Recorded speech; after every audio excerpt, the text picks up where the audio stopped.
Hi, good afternoon everyone. Today we want to talk about catfish farming in Nigeria. I'm Steve Oloruni. To start with, I want to be answering some of your questions. This is YouTube. You might be wondering, going to catfish farming business in Nigeria, what are the things you'd like to know? To start, I will encourage you to look at it from the perspective of business.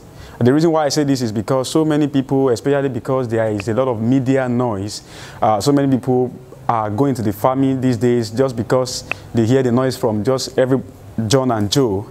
But the truth is, things are not usually the way they are when you look at it from the outside. So see your venture catfish business as a serious business, which is not going to be as cheap and as easy as most people tend to make noise about it.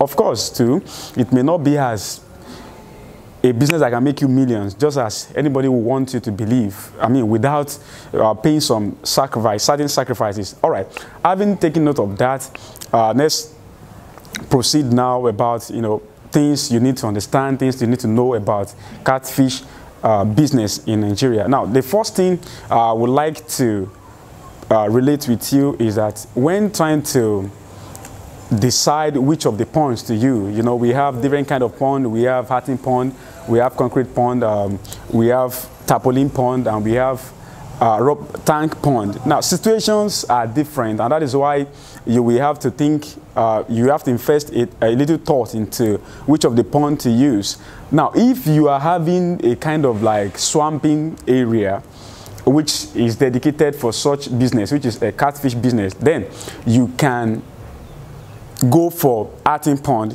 Hatching pond are those ponds we dig and sack around. The best place for it is a place that is waterlogged. Now, you can't just go to a dry land with hatching pond. Why you can do it is going to take much resources from you. Excavating the ground is going to be much more expensive. Getting water too may give you a couple of headaches. So that is why we prefer a place that is waterlogged. Now, after you have, that is if you get a place that is waterlogged. If it is not waterlogged, if it is a dry land, then you are going to think about concrete pond. But in other case, if you are thinking of starting maybe at your backyard or in a place that is going to be tentative, which is not yours. Now, in that case, you can't start with hatching pond, non-concrete pond. The reason being that the owner of the place might just come tomorrow and said you want to use the place, and you have invested something that is not mobile, so you can't really move. So that is why you will want to go for something like tarpaulin pond or tank pond.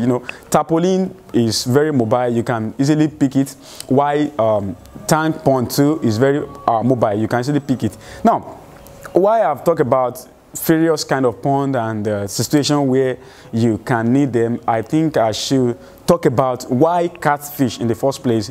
Here in Nigeria, most people prefer catfish when it comes to locally made fish, and the reason is very simple. First, consider it from the angle that we have thousands and thousands of species of fish all over the world. Now, but the reason why catfish is preferred in this part of the world is because of our tropical location. I mean, we have a water that's fit for catfish, and because catfish tend to have a kind of rugged spirit that could cope with our environment other than other ones, plus the fact that the market always prefer catfish other than different other species of fish we have. That is basically the reason why most farmers here go for catfish. Why you could go for any other species such as tilapia and all sorts, I'm telling you, the most preferred type of fish we have in this part of the world, which is Nigeria, is catfish. No, that is why we are talking about catfish basically here. Now, after the pond has been settled, you want to make sure your pond are in good condition. There are kind of like few tips we need to understand about making the pond ready. If it is hatching pond, sometimes we put lime onto the water. The reason is because we want to destroy some of the germs that are already in the water to prepare, the water for your for your use, I mean, for the fish that are coming. Now, if it is a concrete pond, sometimes we use what they call a akintola in Yoruba. I don't know what they will call that in your area, to kind of like sanitize, or what would I put it now, for certain days. It may be like 1 or 2 weeks before you pull your fingernails in. Now, let's move into the area of catfish fingernails and juvenile now. Now, the best advice we normally give is, if you are just coming into this industry, it is always good for you to choose juveniles, and I will tell you the reason. The reason is because juvenile tend to have been older than fingernails.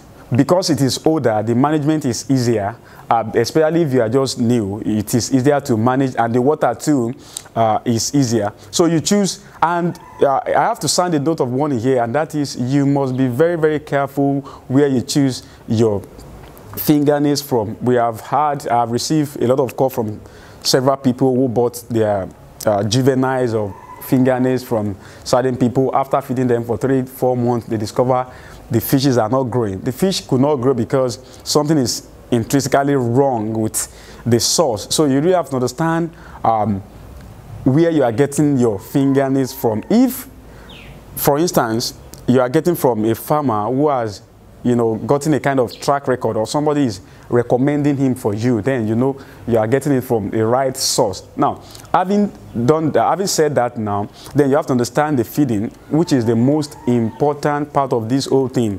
Now, if you are going to this business, no matter what the scale is, if it is large, if it is medium, or if it is small, you are going to be investing. Most of your investment is going to go for feeding.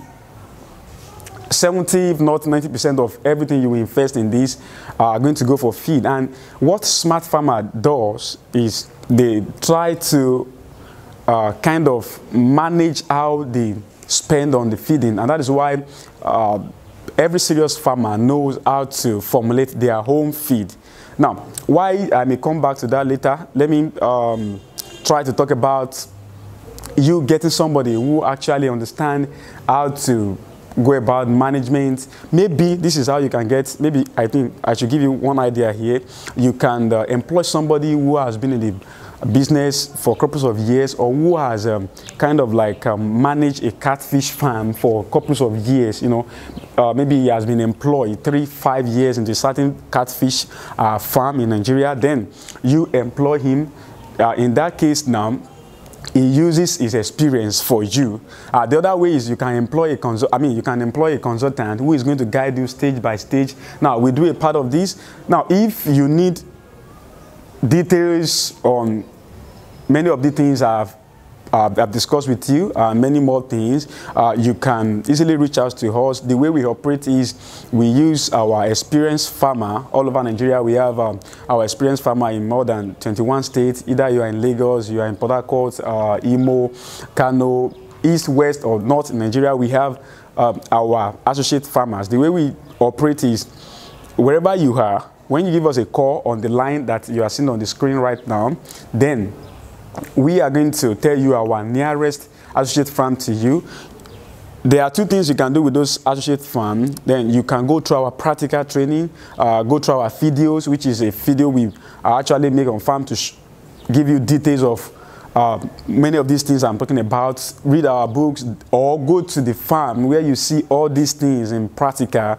You see the way we are doing it, you see the way you can do them, and sort of things like that. And if you are having a very big scale farm, you can actually take our farmer, and they walk you through everything you have to do. They guide you step by step so that you will not make mistake. That is just the objective.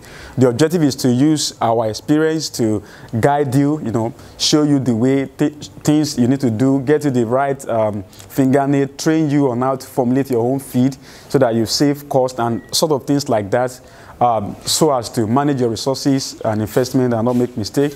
Now, you can go to www.agricexpert.com, which you are seeing on the screen right now, or call the number you are seeing as well. Now, when we talk, we are going to discuss your project and how we can work with you. Thank you so much. My name is Stephen Oloruni.